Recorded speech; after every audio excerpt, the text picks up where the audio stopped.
мен мисалы үчүн өзүм илимди изилдөөчү болсом, же болбосом студентмин, же болбосом кадимки мектеп окуучусумун, ушу бүгүнкү академиялык билим берүү системасында Кудай бар деп сабак берилеби, жок деп сабак берилеби?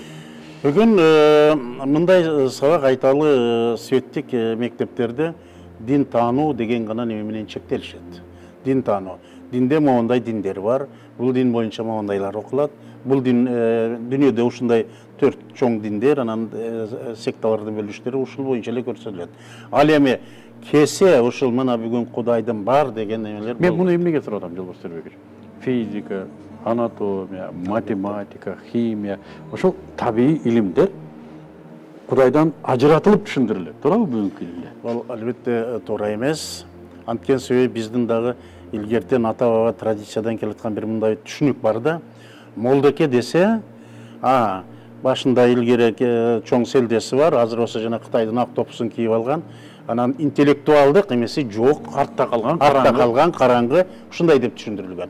Бүгүнкү күндө мына алымдардын, айрыкча мен бул жерде айтып жатам, ислам дининдеги Куранды чечмелеп түшүндүрүүдөгү алымдардын көпчүлүгү ошол тагылимдерге келип, тагылимдер аркылуу неме кылат.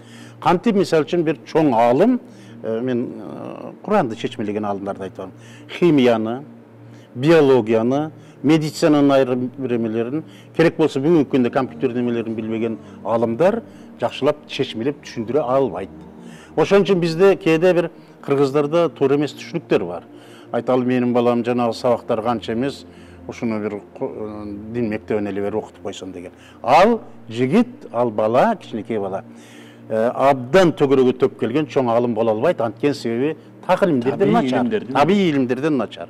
Ошон үчүн биз эгер биз чыныгы бир окумуштуу дин тааным, дин алымдарын керек болсо, мына ошол тагылимдер аркылуу мен айткан биология, медицина, теге химия, физика, ушул илимдер, астрономия, ушулардын баардыгын беш колдойго билген болуш керек. Рахмат, агай, тема башталды.